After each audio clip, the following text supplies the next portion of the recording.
You've been lounging with Skipper. You've been lounging with Skipper. Oh, yeah. What's going on, everybody? I want to welcome you all to another episode of Loungin with Skip. This right here is episode 41. Been going at this now for quite some time. Took some time off, but now I'm back at it. You know what I'm saying? This man right here, I wanted to reach out to him to get him on the podcast for quite some time, and we were officially able to, make it happen. Right. Man, we go back 1992, One really. 91, 92, you know what I'm saying? Mhm. I'm talking about back in the days when, it's always interesting when you run into someone that, you feel like, you know what I'm saying, like I guess in a way kindred spirits as far as I was just thinking that. as far as being creative and being around a creative spirit. And at an early age, I'm pretty sure we both, you know what I'm saying, recognize that within one another. Yeah. It's just dope. It's inspiration. It's dope how 28, well, what, 30 years later, you know, 30, bro. I ain't trying to shave 2 years out. still being creative in a creative space. So that lets me know and confirms that Respect. what I felt, that it was always there. I want to welcome, entrepreneur, actor, well, not actor, but well, you know what I'm saying? I can do that too. Don't get it twisted. I can do that too. You know what I'm saying? Artist, recording artist. I know when you with the kids and doing that, what would that be considered in a way? I'm an activist. I'm an advocate. Yeah. I'm an actor. I'm all the A words. I'm an artist. Yeah, you know what I'm saying? All the A and words. I'm an ally to you. All the A words. I want to welcome KP to the podcast, man. What's happening, man? Thank you, brother Skip, man. It's been a long time coming. Yes, like you said, man, it's been 3 decades, man. I'm glad we don't look like our struggle. You and I both, man. We aging gracefully, man. Yeah, because it's been a long time, and I'm just glad to be on the show and be able to share whatever I could share with your viewers, all over the world and from the West to the Midwest, man. Yes, sir. Yes, sir. Now let's take it back to the beginning. Where were you born and raised, and a little background where you was born and raised? Man, I was born in an army base called Fort Knox, man, in Kentucky. I was born in the Ireland Army Hospital, man. You know what I'm saying? Back in the 70s, you know what I'm saying? I ain't gonna give up my straight age, but I was born back in the days where, it was a prideful thing to have kids. And, my dad was a military man, so I was an Army brat. My mother was a gospel singer in her past life, in the early days. And, I was just born to 2 beautiful people that, had ambitions. And so the first 4 years of my life was spent in Germany, due to my dad still being a, Vietnam vet. Okay. Much salute to him. And you know what I'm saying, just giving us that different experience of being in Europe for the first 4 years and then being able to come to St. Louis under the request of my auntie, you know what I'm saying, who was already living in St. Louis, because my folks originate from down south in Mississippi, in Leland and Bourbon. Now, do you remember anything from them first 4 years being overseas? Man, contrary to popular belief, I do, man. I got a real vivid memory, man. It's like my memory is like a photograph. I remember the housing structures. I remember the lake that we had. It was like I don't know if it was a man-made lake or whatever. We had that type of situation in front of the apartment complex that we lived at. I remember interacting with white blonde women that were like really nice to me when I was a little baby. So, it was real dynamic for me growing up in Europe, them formative years as a little baby, and then getting smack dab in the middle where we stayed in on North Market in Sarah, back in the early 80s. You know what I'm saying? So it was night and day, man. You know what I'm saying? Seeing that type of distinct difference. So how was it for you coming to St. Louis? you know, in those early years, the transition of where it went from, you know, you being over in Europe to now being in St. Louis, and you were in the north side, correct? Yeah. In the heart of that mug, man, I was in the Ville. You know what I'm saying? I was in North Market at Sarah, you know what I'm saying, the 4200 block. And, you know, growing up, I didn't realize we were poor. You know, I didn't get socialized like I guess the average African-American, quote unquote, individual would, to know your social class as a Black, you know, because I always felt like, you know, I was just a human being. I never really captured an identity early on until I was, you know, put out in the school in the DSEG program. And, you know, and actually a little earlier than that, from dealing with your own peers when you're in the city schools and they tease you about being dark skinned and you know, say little African booty scratcher jokes. You know how it go, man. You know, and that give you a perspective. So, you know, that always intrigued me just early on, man, is to find an escapism from, you know, the stress of how the world is by drawing it, you know, singing and song and dance always attracted me, man, when I was little. So that kept me, you know, kept me Listen, busy, man. so for everyone, I want everyone to know. Also, in '91, I'm glad that he brought this back up. In '91, '92, this man was the first. So back then, I had dropped like my first solo cassette. You know what I'm saying, around school, Mr. Skip, baby. my Yeah. destination, and this man drew the artwork. And I remember because we had a class together, and a science class, as a matter of fact. And I remember he drew the artwork for my front cover. I mean, I'm talking about like down to the you know, The members of the group. We had everything. the shirt, the backpack, the hat. You know what I mean? And I was Yeah. like, man, this cat Mr. right here is Skip. talented. You know what I'm saying? This cat right here is Right talented. on, man. So you got me, man. You got me, man, smiling and blushing, man. Them was the man, days, you know good. hey, you know what I'm saying? It's all about giving the flowers to those, man, who basically, when we think in hindsight of where we are today, we have to remember those that were in place to basically spark the momentum and what actually were the ones, man, part of the ones who pushed us to becoming who we are today, man. So you definitely are a memory in my mind that has stuck throughout all these years of these different, you know what I'm saying, facets of my life. So I salute you. Yes, sir. So man, thank you, brother. All good, all good. Because so, I feel like, man, it's just like all my friends growing up, man, early on, even like as early as third grade, I made all my friends through talent. It was never on nothing worldly, you know what I'm saying? I was mischievous in my own way. I wasn't a good or a bad kid. But one thing for certain, I was a creative kid. So I was always building and I was always doing something that would set me apart. And that would create my circle. My social circle was created through like-mindedness. You know what I'm saying? And you was one of them brothers, as, you know, later on when we was like young, 15, 16 years old, coming to age, you know, in high school and trying to figure it out. We all had our little identities and it inspired me, Skip, so tough that, you know, you gave me a dynamic to, you know, base myself off of, you know what I'm saying? And it only refined each other because iron sharpens iron. And, you know, and the thing about it is, so I want everyone else to know too, this is all part of the introduction still about this man is, you know, he was new to the school. This was like, I think my sophomore year. Yeah, and he was new to the school and I was new to the school too. Yes, sir. But he made himself very noticeable that he was new and walking around the school wearing the Lafayette starter jacket, hot ass, and spit and rapping loud in the hallways. Yeah, there wasn't too many people walking around the hallways rapping loud. You know what I mean? Like, who is this cat? You know what I mean? I want to go. I was tripping. Yeah, but I mean, but it's little things like that.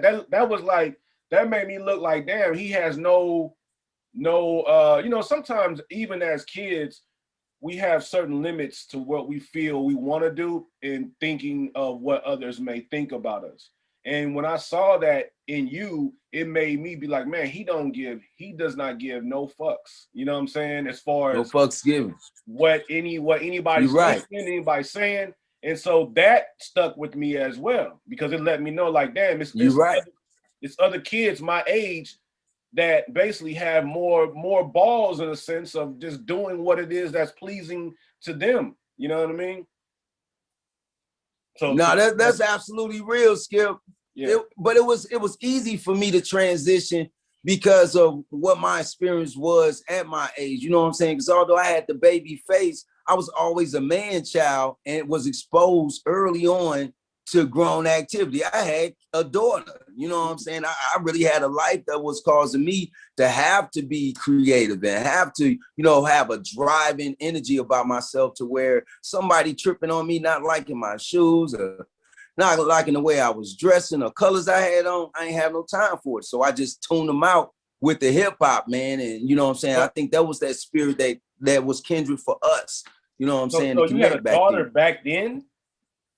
Yeah, bro. Shit, my daughter Wow. 30 years old. Wow. Right. Sheesh.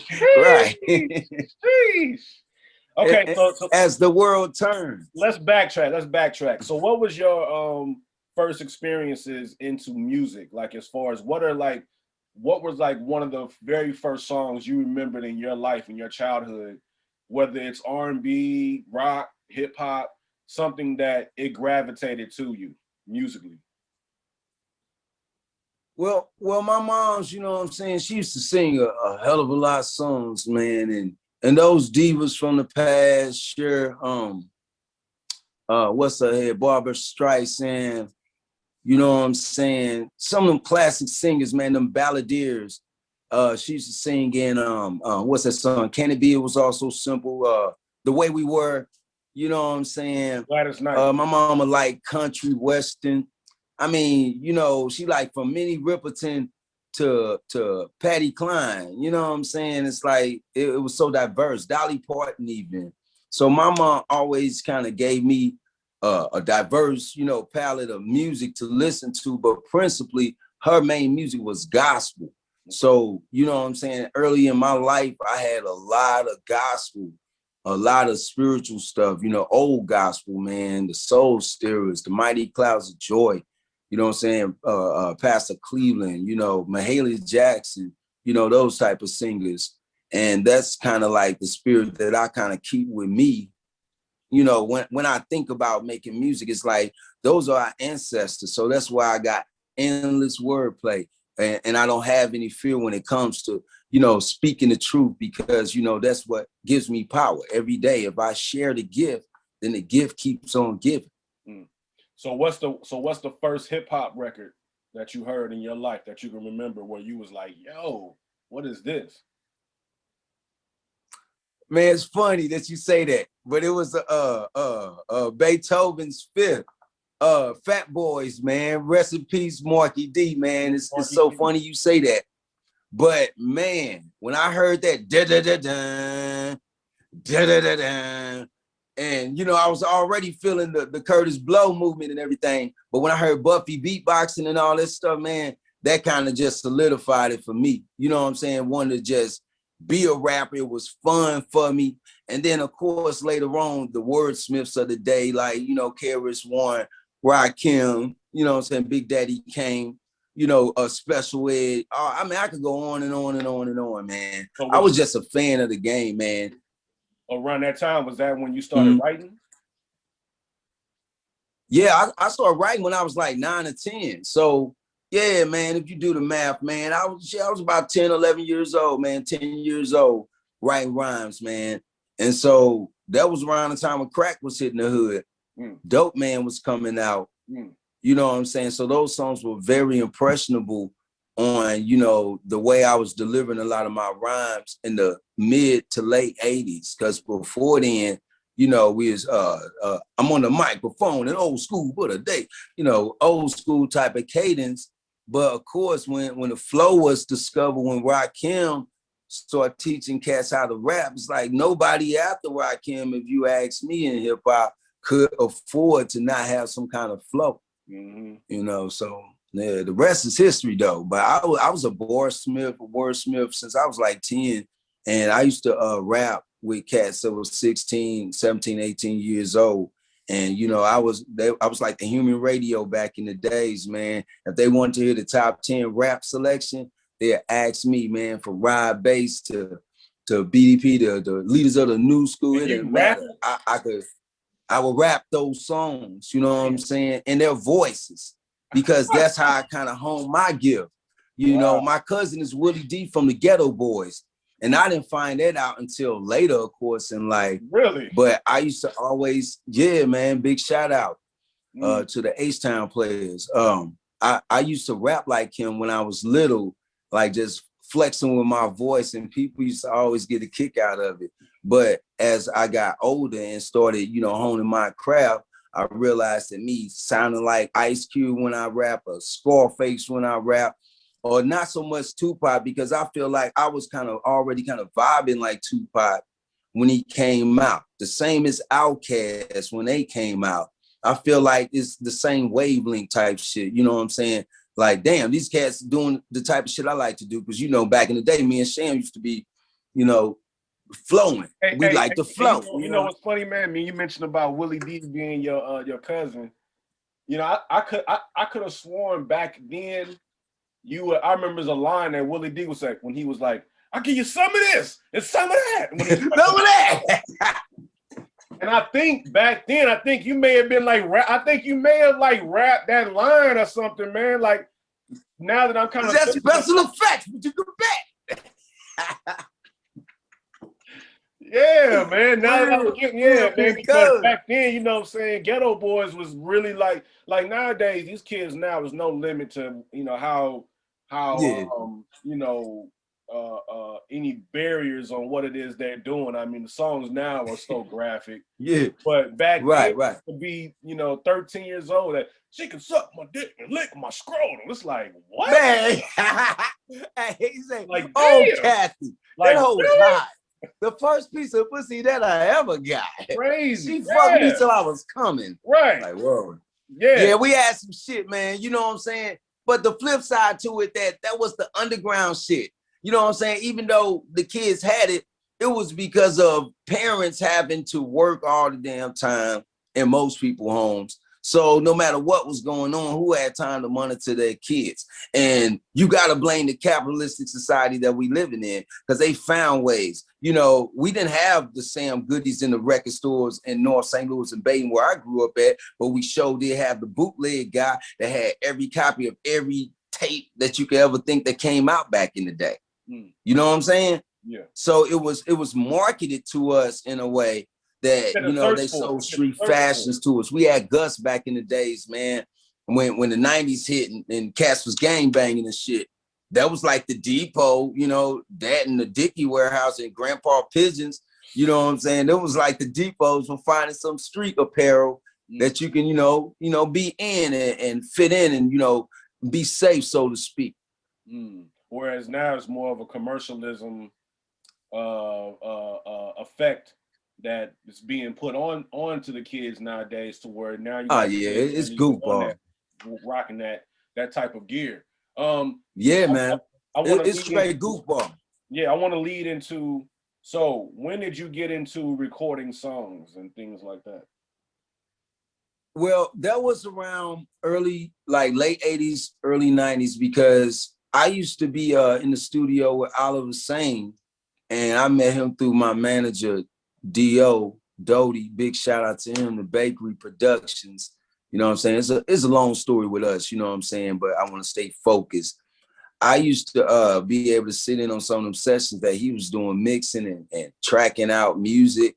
And, you know, that was my first time like being kind of exposed to it from the raw end of learning how to, you know, cut music and record. And back in them days, man, they didn't have as much access to the drum machines, because those was actually a luxury item in the studio. People don't understand, man, back in the days, if you know, like me, been recording since the 80s and 90s, them studios used to sometimes just be studios with a mic in it. And be like, okay, you got the mixing console, where's your equipment? Where's, you know, and we like, hold on, we ain't got no beats. So, you know, we learned the ropes the hard way of, you know, booking studio time. And then they had a studio hand that was playing country music, but we found a way to make a dope beat, you know, do what we had to do. And Oliver Sane was like this dude that used to let Out of Order. Well, now it's Out of Order, but we was Northside Coalition. You know what I'm saying? And we was doing records and we would record 5 and 6 hour sessions. And he'd be like, okay, it's time to pay, fellas. And then we like, oh, brother Sane, we sorry. We gotta get it from our manager, you know, whoop-de-whoop game. And then she's like, yeah, whatever, next time come with some bread. But he always was kind of, you know, lenient with us, man, you know, back in them days. So from like, I say from the 90s through like 95, around the time when he had got sick, and you know what I'm saying, we wasn't dealing with him, we started going to the studio on the South Side called Music Masters. Well, before and that, they had drum. Let's go to soft, you know, around that time when we met and see Natural.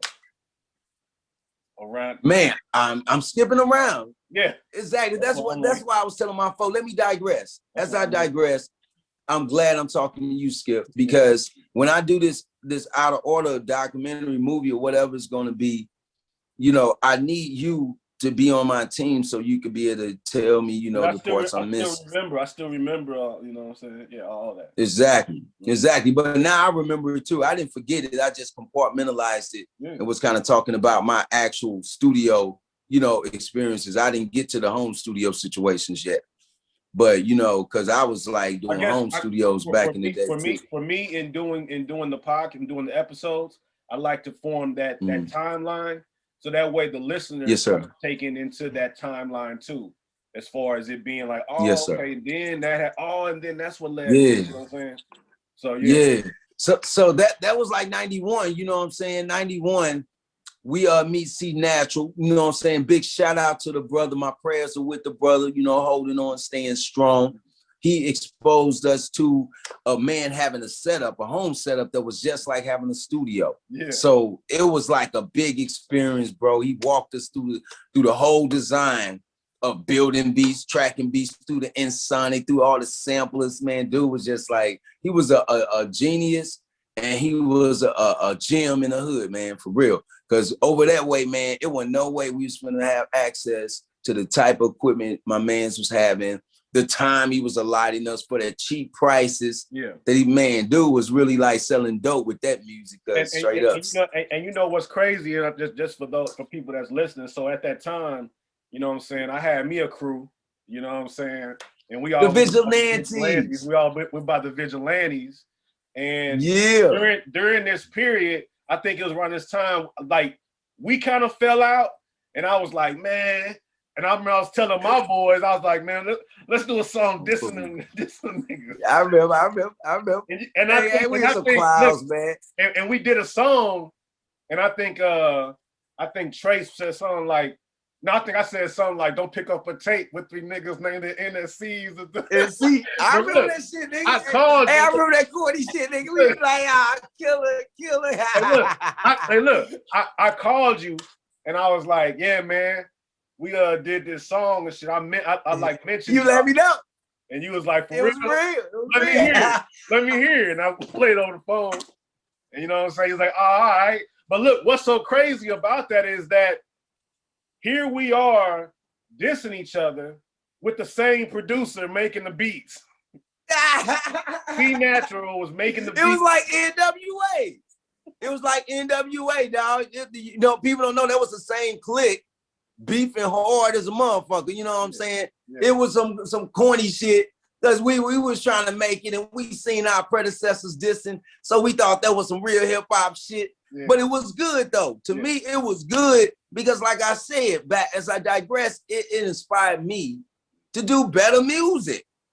That's what it did for me, man. It's like, man, just sitting around you. How we used to listen to fucking Grand Poobah when he dropped solo that real to real shit. Yeah. You know what I'm saying? Yeah. We listen to that. We listen to Brand Nubian shit. We listen to the Souls of Mischief. We listen to a lot of great hip hop back in them days, dog. Dale the Funky Homo Sapiens album. Yeah. Come on, bro. We was like the weirdos when it came to the hip hop. Yeah. So, you know what I'm saying? That was like, to me, It wasn't even a diss to me. It was sport. It was fun and sport. I never took that shit serious. We was talking about vigilantes in my neighborhood. They all get shot down trying to be a freedom fighter. Now the pussy got clout. You remember that shit?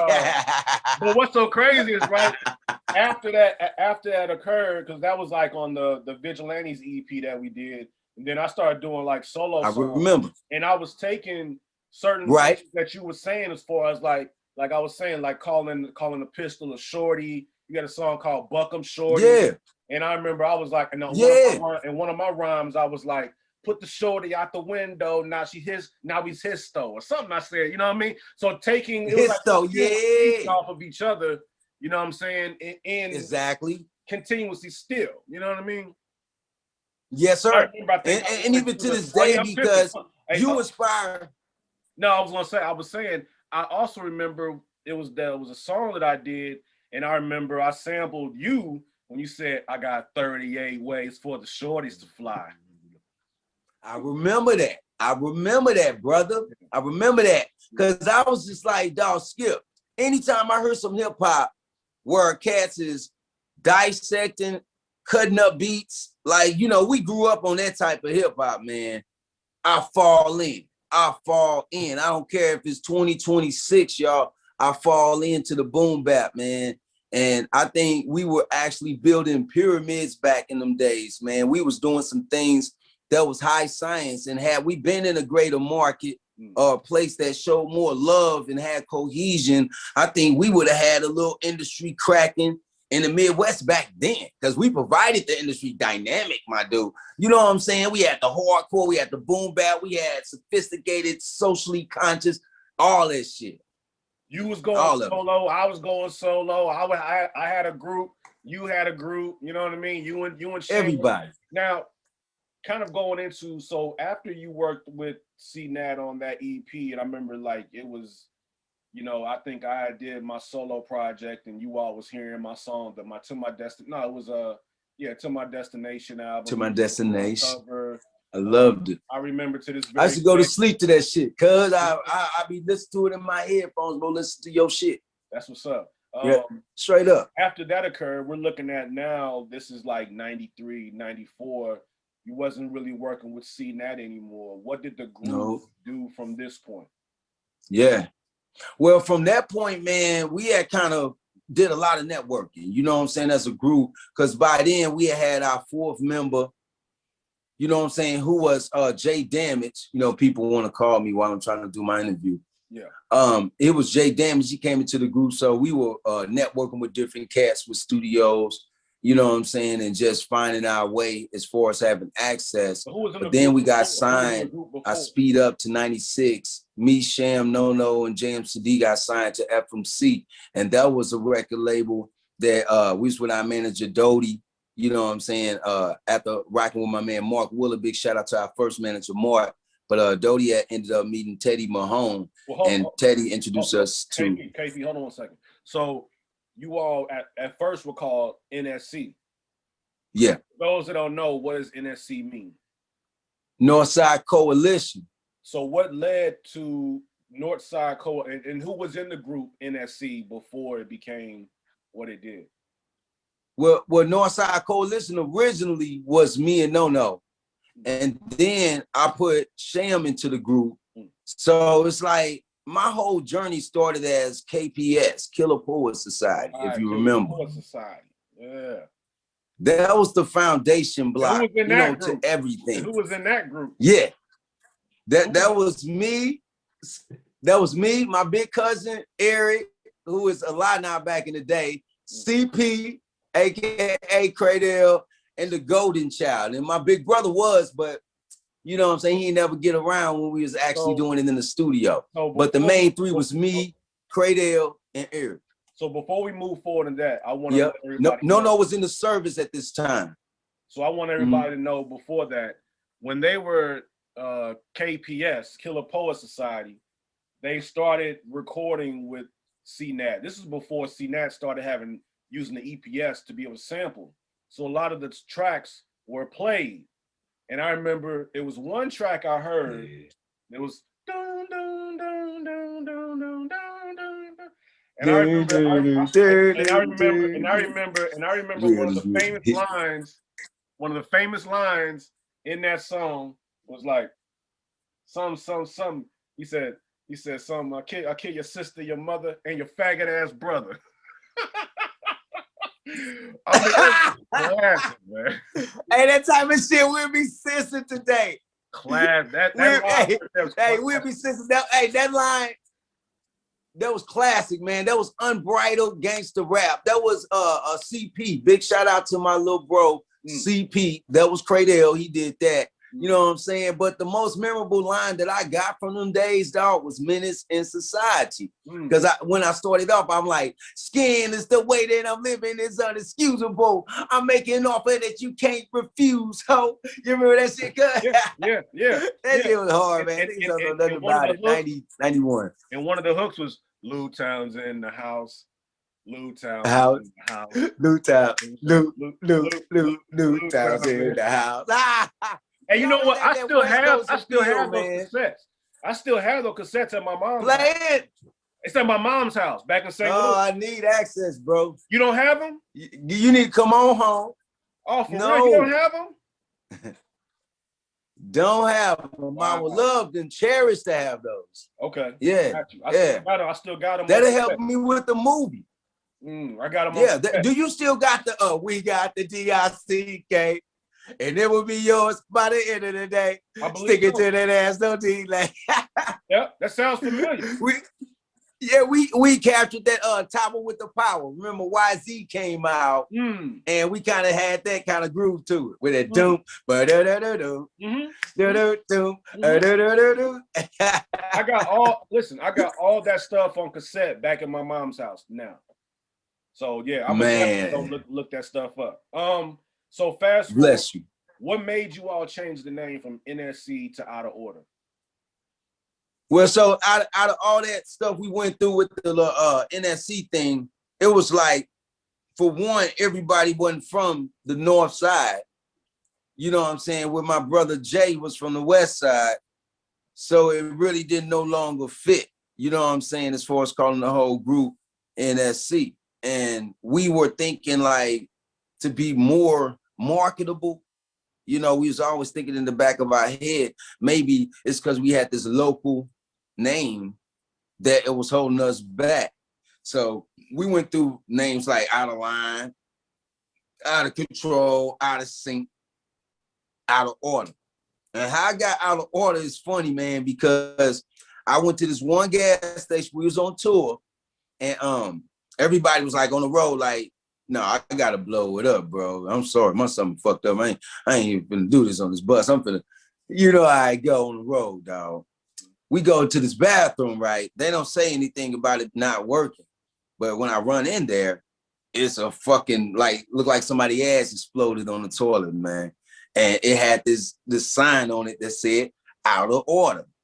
And Word Life, that's really the image that I got when I thought of the group. You know what I'm saying, name. I ain't never think about the fact that it was 3 O's or anything. It just came out so natural. You know what I'm saying? Then later we developed Tripleosis. That was like that vibe that where if you come, it's just like me and you, we got Tripleosis. We was on the same vibe. You making an album, I'm making an album at the same damn time. How's that? You know what I'm saying? And so it's an unwritten thing that brothers have when they're like-minded. So all my life, like I said, you know, coming to full circle, I always look for brothers that's like-minded. So pretty much, it's kind of the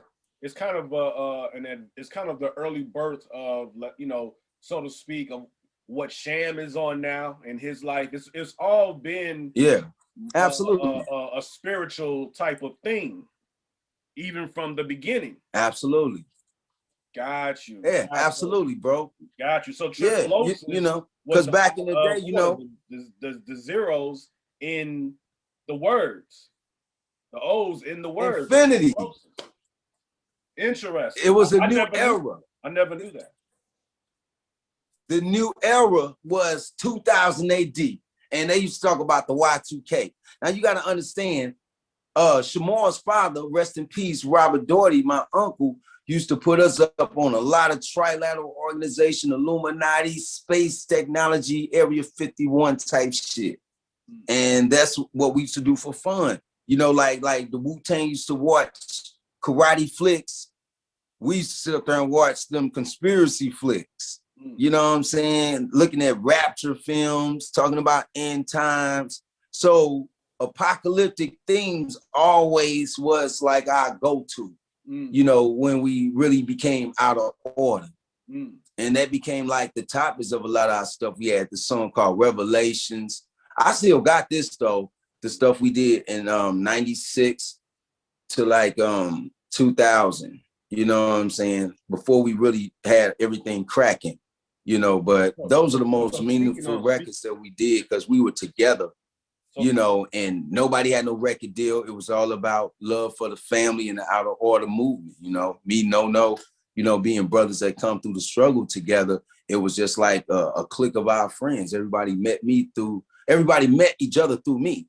So I keep going back to the Wu-Tang because that's the closest thing I could kind of describe us like.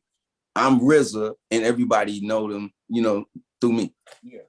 Now fast forwarding to about 98, during this period in time, the Lunatics started kind of popping off with their song that they had going on in St. Louis. Now, around what time was it when you all had got the song with Twister?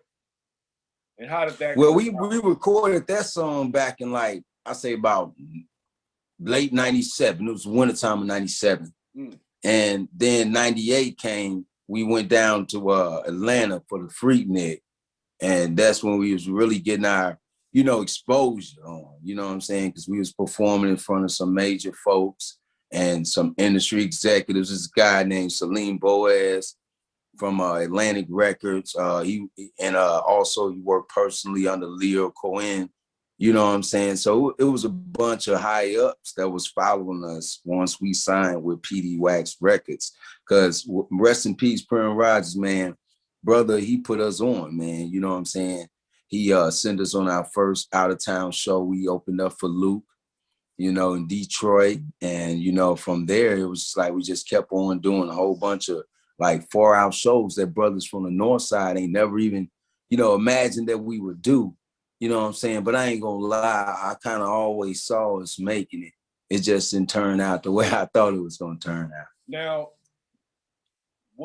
how did it go about to where you all was even brought in front of PD Wax to end up getting signed with them? Well, me and Sham, man, you know what I'm saying? Me and Nono's like, I would say we are the heart, but me and Sham is like the creative soul of Out of Order. You know what I'm saying? Because me and him had the dream. We had the vision to be like, no, we gonna make it. We finna get on. So like I was doing for your project, I was drawing on our envelopes, bro. We used to draw out, I used to do portfolios of artwork, right? And put mailing addresses of each record label exec on there to the A&R departments. So they said that if you make a fancy envelope, maybe it'll get some attention. We did everything, you know, like together. We would go to the record stores when they had Street Side and what's that little store we used to hit all the time? Best Buy. You know what I'm saying? When Best Buy came to the Village Clock Tower over there on, you know, where Dilbert's used to be at back in the day. Man, we probably put them out of business, man. We the reason they put those white little bars on the CDs, because me and Sham used to be yanking CDs, cuz, and Big Worm, rest in peace. You know what I'm saying? Not snitching the number. This is way back. We was kids, man. You know, we used to take them CDs and basically read the back of the CDs to find out where the management was, who you call for booking, who you send your demos to. So me and Sham was always the demo pirates, if you will. I always got a demo, dog. We confronted Eric Sermon and Freaknik that 98. Like, yo, man, we hard. We ain't had no demo, though. I wanted to bust like I do. No, you can be fucking dope, but give me a fucking demo. That was the exact word. I'm like, fuck. And it let us know how important back then a damn demo was. So that's why we just went ham when we came back to St. Louis. Yeah, so going So what made PD Wax like a, what made him, sign you guys? We saw like I'm sorry, man, because I'm like a speaker, so I always talk, give you the No, I long got you. answer. I'm gonna try to That's why condense. I'm Yeah. steering it. I'm steering Yes, it. sir. Yes, sir. So I like that. I like that. You're right. I need that. So PD Wax was another one of those artists because back in the day, big shout out to Alfie, AK, and Jay Clip from Mind Over Body, another St. Louis act that gets no love or respect when you talk about hometown greats. They had an album out, Mind Over Body, MOB, and we saw that the album was made in St. Louis, and we saw the number belonged to somebody with a 314. So me and Sham, being the demo pirates that we were of the day, we had a demo package. Man, we sent it out. And this happened to be a album, a professional album that we had cut with FMC, right before we got signed to PD Wax. But we never did keep the masters and we never made money. But the only thing we had was a dope ass album on a CD that we were able to use as a demo. And he just saw so much potential, man. Dude called us up to the Applebee's on New Halls Ferry. And, we talked or whatever. And he was like, it was just me and Sham at this point. And he was like, hey, I want to sign y'all and whoop-de-whoop. And we like happy as hell. So instantly, man, PD started putting in work for our career. He started putting us in the studio. He started putting us around people, DJ Kool-Aid, Big Biscuit.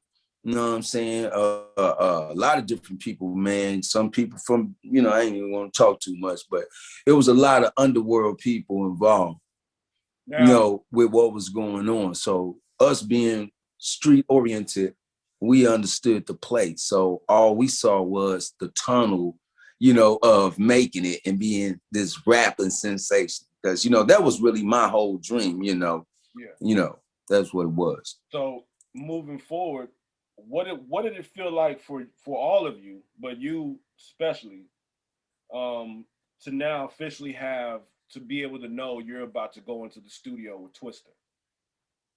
Man, it was dope, man. It was dope because was the beat made first, or was the beat made on the spot with him there? This is what's so crazy about that Twista song, bro. It was so organically created that me, Sham, No, Jay Damage, all of us was sitting in the room, came up with the fuck something, because it's really called fuck something, but we had to change it and turn it into twerk something. That's how twerk meeting became real popular after we did this record. You know what I'm saying? That song. Exactly. And so what year was this? We at the crib. What year this was this? 97, 98. First yeah, time 97. First time hearing the word twerk. Exactly. So we ain't get no bread off it, so I ain't even mad at nobody, but just being 100, man. You know what I'm saying? Yeah. We ain't make no bread, Yeah. But long end of the story though, it's like, Twista come to the house. We smoking, we drinking, we doing the regular promo that Out of Order would be doing around this time. Getting into our little zone. We had our little equipment because PD Wax was the shit. They gave us our little MPCs and keyboards and shit. So that was me and Sham's kit. I was a fucking studio rat. So trust me, I stayed and lived, eat shit, breathed in the studio. Sham loved it too, but he didn't love it like I did. You know what I'm saying? I was madly in love with the game and wanted to be the best recording artist, MC, whatever it was. I just wanted to be the best. That was, I think, what probably blinded me in 2020 hindsight. But Twista come to the house and we like, damn, this is a straight official cat who we didn't listen to on the radio, dreamed about having his life, even if you will, you know what I'm saying? And he's sitting in there smoking bud with us and he was intimidated, bro. You know what I'm saying? No diss to Twista, but I do feel he was intimidated because we weren't intimidated, because Out of Order's whole stance was we grew up on a real mentality. Like Ice Cube say, get off my dick, nigga, tell your bitch to come here. We felt like we were giants of the game, just as big as he was. Only difference between him and us was he was a few years older and he got his record deal. We ain't got our shit. You know what I'm saying? So it wasn't no disrespect to Big T. you know, because he an OG in the game. Yeah. But I had my verse ready for him. Mm. When he came in, he asked me what I had. I spit my 16, no errors. And he had some shit, but he ain't never kick it. He ain't never kick it. You know what I'm saying? A few of the out of order crew was kicking they shit too. But he was like, all right, I'll see you at the studio. Later, we met at the studio. That same and then day? we were able to see how, That same day? That same day. Okay. It was a big day, man, because we was up, you know, wake and bake. We up top of the day writing because they told us we were working on this album. And so Twister meets us at the studio and out in O'Fallon. Big shout out to Big Larry, you know what I'm saying? My man out there at To Relax Studios. And we had the big studio appeal, the feeling where we lounging out here, man. Got their little bud room, the music writing room, the beat making room. It was a nice environment. And so Twister came in, he did his verse, but I noticed that Out of Order was operating off adrenaline. So I went in that booth and kicked a one-hitter quitter. Ask anybody in Out of Order. I did my first verse to fuck something or twerk something with one take. And I wanted to see how the great Twister was going to lay his verse. You know, because I know he rap fast in the mud. You know what I'm saying? And so I see, and that's when I learned the art of cut and paste. You see what I'm saying? Yeah. And this is back in the 90s, bro. Yeah. You know what I'm saying? Of a brother that'll say some stuff, then stop, fill it in. I'm like, oh.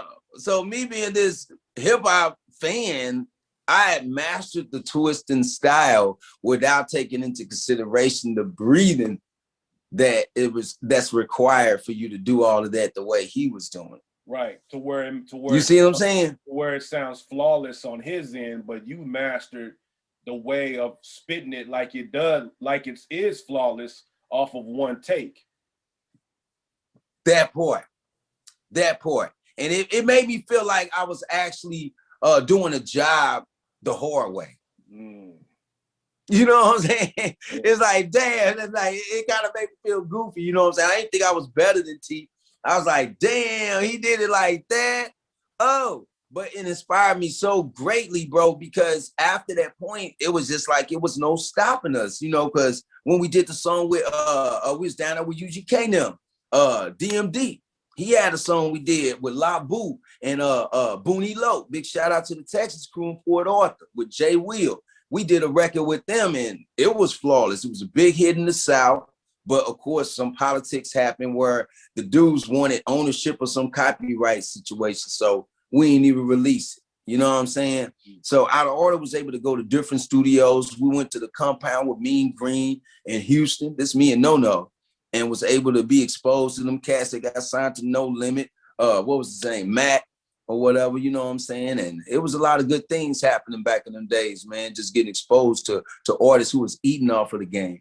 So once you all finished the recording of that record with Twister, how was it to take that to next thing you know, now you're hearing it on the radio station, now you're hearing it playing on the radio around St. Louis. Yeah. I believe when you all traveled out, now you're hearing it. What was that feeling like? Man, it was a great, crazy feeling because it was like I said, we did that first record called Fuck Something, but the first beat that we did, if anybody's a real fan of Out of Order and they got the single, then they know that we left room for a remix to All This Money, All This Cash, and we also had the Fuck Something version of that record. That Twerk Something was made. Twerk Something was a different beat made on an MPC. Fuck Something was a different song made on an ASRX in Sonic. So it was two totally different Sonic sounds, totally different lyrics. And they told me, you know, PD Wax, my executives, was like, KP, we love you can rap fast, baby. But you gotta slow down, man. You don't want to rap against Twister, man. We want to, you know, make us something. That's when he taught me, PD Wax, rest in peace, was like, you the dopest rapper I ever met. But sometimes y'all rapping too much, G. Just talk to these niggas. And it gave me so much game, man. I was getting schooled. It was like I went to college. That's what it was like, going back and forth to Atlanta from time to time, staying on Morehouse campus, being able to get into the party scene in the college life and taking that college tour, man, we was exposed to it all, man. So it was no way that I was never gonna stop dreaming. Now, when you all went back and redid the actual beat, the actual song that people can go on YouTube or whatever and listen to now, that was made on MPC. So that's a totally different track than what it was made on MPC was. So when you all went back and redid totally different. So when you all went back and redid it to Work Something, Twerk Something, did you have to recut the vocals all over again with Twista also? Yes. It's a totally different record. Only thing is, we just flew Twista. And that was what was so painstaking about that record, the editing, because you had to cut Twista's verse. And if you really listen to it, the trained ear can tell that that white boy engineer didn't really know how to cut that Twista verse and make it totally fit that beat. You see what I'm saying? So I'm giving you some insight on the record. Go back and listen, and you could kind of hear the little off, parts of the verse, because he did that to a beat that me and Sham had did on the ASRX at the crib. Wow. So he didn't cut. But they said no. He didn't recut his vocal. You all just flew his acapella back over that. We paid for that. You know what I'm saying? Yeah, it's like as is. You can do what you want with it. Wow. Yeah. Wow. So when it became official, but he made it great. Yeah. So when it became official, where that actual song was on the radio, it just now it's like, okay, here it is. Yeah. Did Twista get up, like perform that song with you all live and things like that? Absolutely. Absolutely. That's what makes us St. Louis folklore, man. You know what I'm saying? I'm glad you said that. It's because Out of Order had some of the biggest and most organized shows with pyrotechnics, background dancers. We had the creative backdrop. If you look at some of the old school pictures, you know what I'm saying? We had everything that a superstar group should have. And when the politics happened, when the Lunatics got that deal, well, not when the Lunatics, but when Nelly got that deal, that kind of made St. Louis not really pay homage to the already bustling industry, if you will, that we had going. Because Out of Order was among a lot of great guys from St. Louis that perhaps got foreshadowed, when that stuff started to happen. So it was like, dog, Out of Order represented the street. We represented the North Side and the street blocks, and the Lunatics, and they represented U City. And back in them days, we used to have a little rivalry. It's like a friendly rivalry, though. You know what I'm saying? It might have been a few cats get their head bust, but that was personal between them. You know what I'm saying? We used to be in the Palace and the Saints going back and forth. Girls hearing underlay, mama, EI, and word some, twerk some. What records you want to hear back and forth the most? And we used to do that back in the day with Rec One was DJing, Cut. You know what I'm saying? Chaos, later on. Now, but see, that's fine, with how Nelly came out and he got the Lunatics and all that. But can't nobody deny some cats from the North Side, that Out of Order, that basically had a record with Twista, who at that time, man, we was the first. Who at that time, the first, was popping off with Do or Die. And you can't forget somebody, I think his name was Lil Jon. Yeah. Big shout out to Lil Jon. With him, one of the first records with Lil Jon. Now let's talk about that record, because that was the next record after Work Something, Twerk Something that was popping off. And by then, well, that came about, again, through the network of PD Wax, man. You know what I'm saying? We were on tour, and like we spoke on it, Twista was with us on a lot of those dates, and we was really making a name for ourselves and ran into Lil Jon, the East Side Boys, and they did the little network thing, and next thing you know, Lil Jon is at Saint Studios. Big shout out to D&D. We did the beat with Lil Jon together, me, Sham, and Lil Jon did that production on his MPC 3000. Wow. It was so classic, bro. I'm like, straight up, how honored must you feel to be able to lay a little drum, a little tinkle bell or something in the track that a now platinum producer is doing. And after we did those collaborations with both of those artists, their careers actually shot off like a rocket. Because Yeah. Twista was just an underground legend, and Lil Jon was relatively underground with the Southern movement of crunk. Right, He because got popular. because during that time, Twista didn't really like blow up till he came with that overnight celebrity and like the other. That's what happened after And Work those Some were Twerk like Some. that was like 2002, 2001, 2003. Yeah, You know what I'm saying? that's after Work Some Twerk Some though. Exactly. And Lil Jon didn't Because we really knew start No popping off. ID. Yeah, and Lil Jon didn't really Yeah, start you know what I'm popping off saying? till like 2002, 2003. You know what I'm saying? That's when he started really like, popping off hardcore. So, Everybody ate off of Out of Order's deal. mm, Chingy, you know what I'm saying? Lil Jon and Twister. No disrespect to none of them cats, but they benefited from the hard work and the time, the tours, the 30 cities that we had done going all over the world, damn near, to brand a group from Out of Order to where the industry was so caught up in our production and what we were doing that it birthed the track stars. You see what I'm saying? Because now, I used to be a member of the track stars early on. now looking back on that, um, I remember having those two records, but the album took quite a while for it to come out, the Triple Osis era. Now, what was the It did, reason for man. that? Because that album came out fall 2000. Yeah, it did. So what Yeah, was the it holdup? actually did. It did. Yeah, because I had the The CD the back hold in up, fall 2000. man, the hold up was the fact that, our record label and many other record labels around that time was being investigated. It was like a statewide investigation, that was happening with the record labels in St. Louis, trying to put connections and implications of, drug trade and things that was or was not happening through these record labels who was at this time being perceived as fronts. So what they told a lot of these local labels is, okay, well, we see y'all keep putting all this absorbative amount of money into production of CDs and parcels, then we're going to investigate y'all with the full scope. And so that basically froze our operations, man.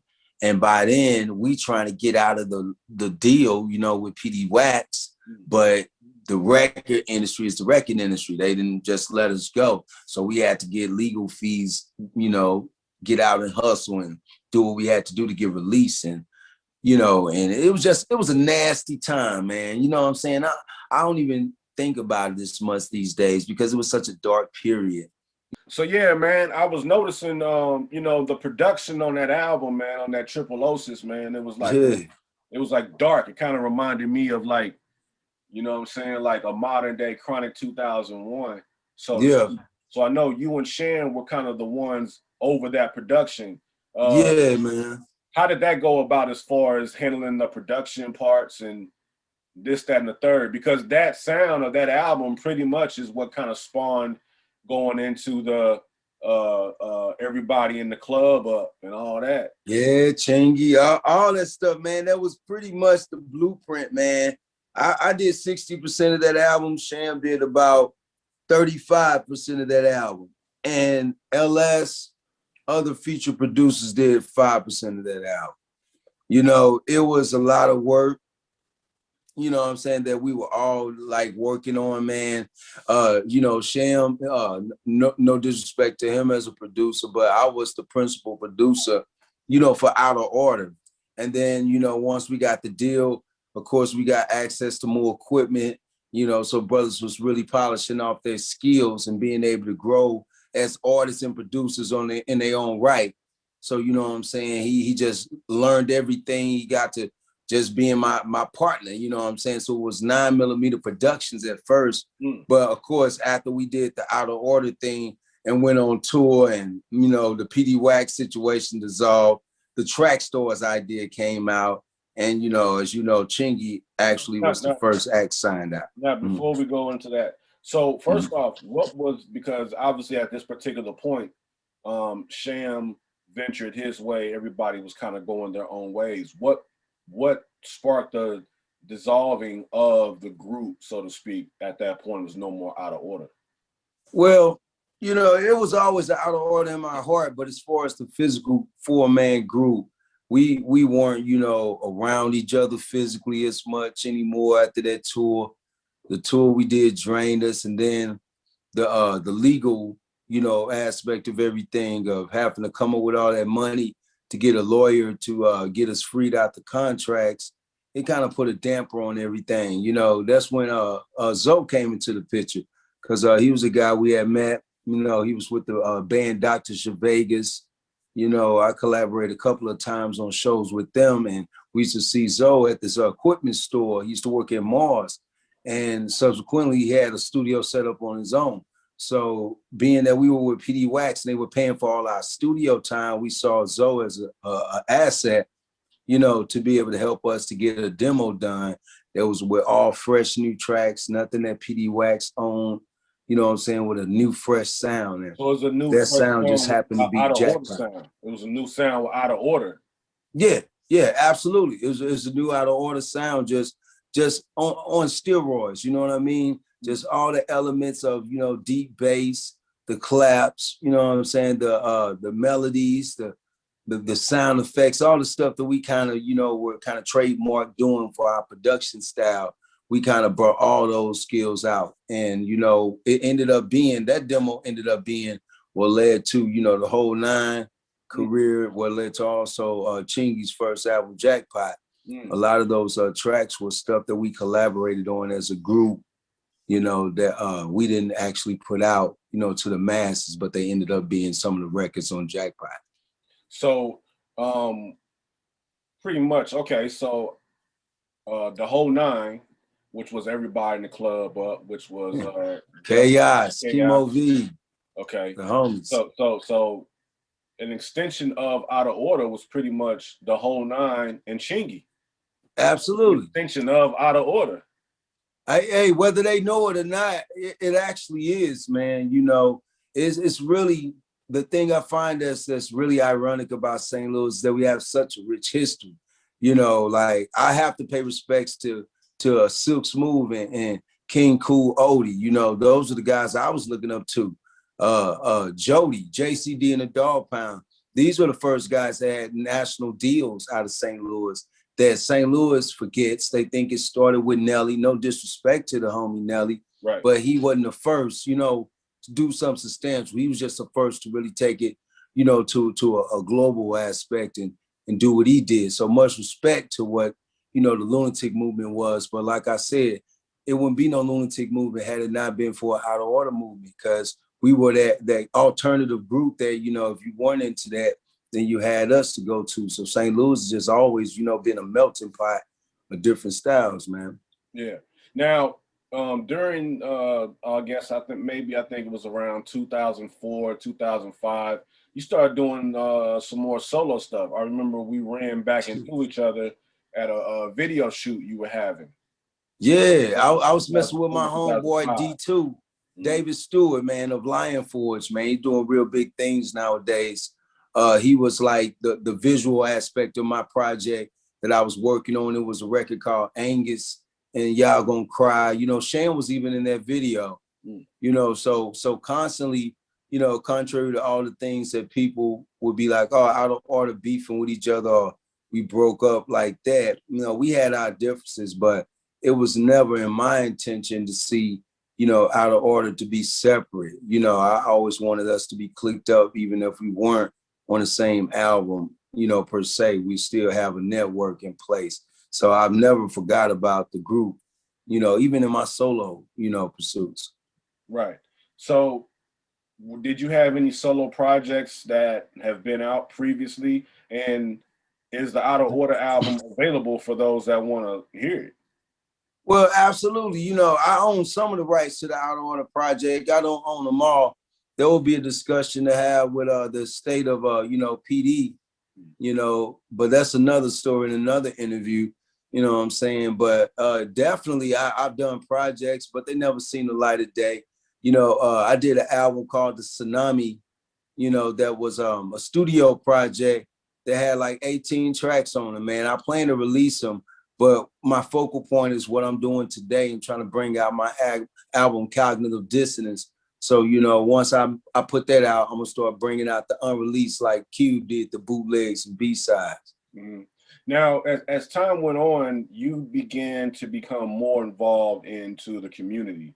Yeah, More so, not saying, well, as we grow, what I'm saying, we become more involved in certain things that make more sense to us and where we are in our life. And it seems from me and what it is that I'm seeing in you doing, it's still being creative, but being creative in a youthful, leadership sort of a way. constructive way, man. Yeah. So, what made you want to get into that as far as showing young men how to dress for jobs and interviews? What made you want to get involved and start doing all that?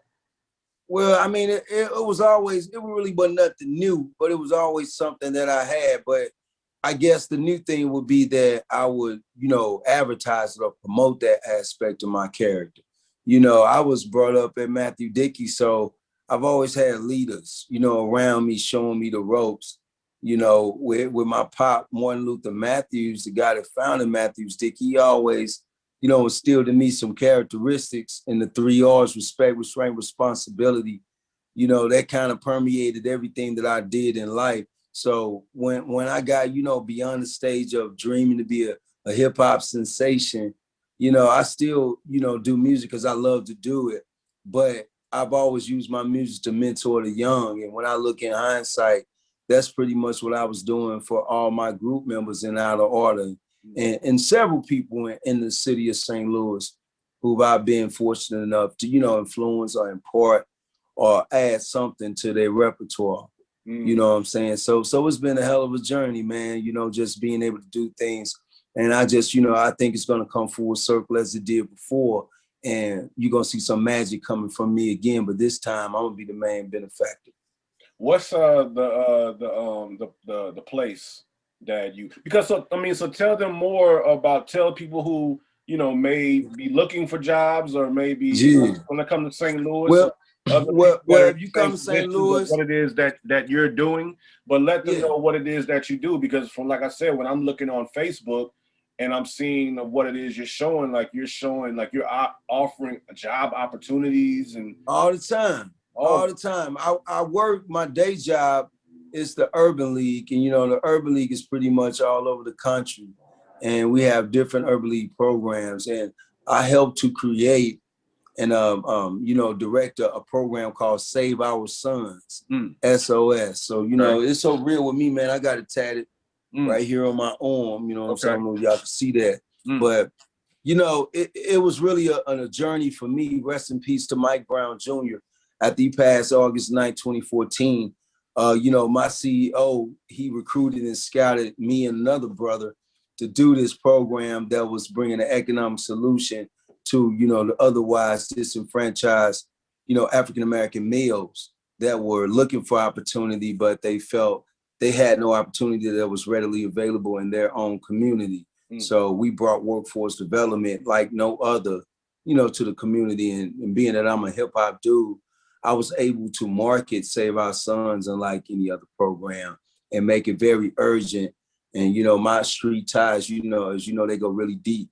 So I think you need the right people, that come from the community that are able to speak the lingo and be trusted. Because, when that happened in 2014, a lot of our brothers were very distrusting mm, of nonprofits or governmental agencies or any type of entity that was outside of our hood. So, it was a marvelous ride, a wonderful ride. And, now I'm on a national platform and I plan to do prison reform with the Save Our Sons program in conjunction with the National Urban League and, the Department of Corrections. So we working on a whole bunch of big things, man. It's millions of dollars at stake, with cure violence. And we think a large part of curing violence is economic opportunity, So if you employed, you ain't got time for the bull. for people who are interested in what it is that you do, who may be coming through St. Louis, who may be watching this that's in St. Louis, how can they reach out to you to, get involved in what it is that Yeah. you're doing, or also look for a job and as far as Well, helping that? well, you can always visit our website, the Urban League of Metropolitan St. Louis, ulstl.com. That's ulstl.com. you know, and I'm Brother Dennis at that capacity. But, you know, my main thing is hip hop, you know, and the Urban League, much respect to that agency, but it's just another chapter in my book that I feel like, you know, is just getting me closer and closer to what I want to do. And that's to reach the masses with creativity and just honest literature. You know, it's about time someone told a true narrative, you know, about what's going on. So I feel like I have a civic duty to give people some conscious music, but at the same time, I ain't preaching at everybody. Yeah. And I think it's very marketable what we're about to do. Before I let you go, KP, where do you see yourself in the next 5 years? Well, next 5 years, I see myself all over the world. I see myself with a #1 album, Cognitive Dissonance. I believe that it keep me working for years after that. I'm probably going to be working that record for a couple of years. Maybe some movie deals come out of it. Maybe some national programs spawned out of it. You know, I just plan to be everywhere. I plan to, you know, revitalize the hip hop movement in the St. Louis region principally, but you know, through telling the story of my rap group Out of Order, and you know, the rise and the fall, the smiles and the frowns and ups and downs. You know, I want to tell a complete story of, you know, that's about life. Life is peaks and valleys, and I want the other artists to be inspired and know that, you know, this hip hop music was designed for us that's in the bottom, the black and brown brothers and sisters that had nothing but was able to be creative enough to make something out of nothing at all. So, you know what I'm saying? Cognitive Dissonance, man. The album's coming very, very soon. So hopefully in March, you'll be seeing some real exciting things. And that Head in the Heart, which you produce, is off the chain. I got a video rolling out for that, homie. So yeah, that's what I want people to check for. Definitely, definitely. Man, it was something I was about to say as far as dealing with the music. Oh yeah, basically, I'm gonna look for that cassette. So when you do put everything together for the actual Out of Order Northside Coalition movie, you know what I'm saying? I definitely have that on deck for you, man, because man, legendary. I need that, man, because you know, I'm coming out with a book on capitalism that kind of talks about my story and it kind of speaks on the Out of Order experience. And I'm also doing a scrapbook that's going to actually depict pictures of handwritten lyrics, kind of like that Tupac poetry book. And I'm going to, you know, like do a promotional package with it, put some old school music with it, show the lyrics, how they were written, and, you know, do some audio books as well. With your drawings. With my drawings, my raps, which are written out. You know, I write like a hieroglyph sometimes, like graffiti or something. So, you know what I'm saying? It'd be, I think, a keepsake type of situation, you know, to just keep the legacy alive and keep it pushing. And I also got a podcast, man, coming out called Don't Let It Go to Your Head, where I'm gonna be talking some real shit. And you can check me out on Did We Make Ourselves Clear? So that's another podcast that I'm doing with my cousin River and my man Kyle, who I helped in the Save Our Sons program when he was incarcerated in Al Gore. He's now on his feet, man, doing well, and he's my co-host. So it's real, man.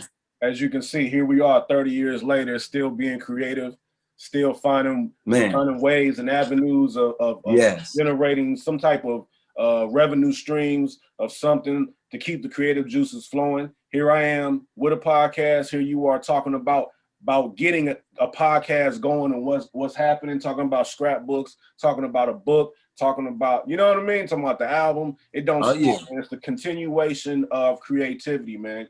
You know what I'm saying? For those that are real in what they do, it will never come across fake because real is in, real is within. You know what I'm saying? Real comes from within. You know what it is that real recognize real, man. Real recognize straight real. up. Yeah, I appreciate you, man. Hey, for one last thing, let everybody know your Instagram so folks can reach out. That's KP Killer Poet or King James KP Dennis on Facebook. You know, I'm pretty easy to get in touch with. I'm always out here. I'm always in the community. You know what I'm saying? And get Cognitive Dissonance. Check out Head and Heart that I got a banger with Mr. Skip right now playing that's going to be on that album. And Raining in My Heart. That's another classic song you need to check out, man. You know what I'm saying? Sign of the Times music. Much love to my Out of Order family. Dean Doty, Sham, No, J Dam. All y'all, man. Rest in peace to my nephew, LL, TC. Hey, KP, I appreciate you, man. Much love, man. Yes, sir. Much love to you, Skip. And Yes, sir. It's Landis. And I thank you for coming through and lounging with me, man, on the podcast. No doubt, man. We got to do this more often, dog. You know what I'm saying? It's bring crazy me on time. yours. Bring me on yours. We'll make it do. I most definitely will be checking for that email, bro. All right, no doubt, bro. Appreciate you, Salute. man. Yes, sir. Appreciate you, man. I'll be seeing you soon, man. Coming out west, baby. All right, let me know. Let me know. I will. All right.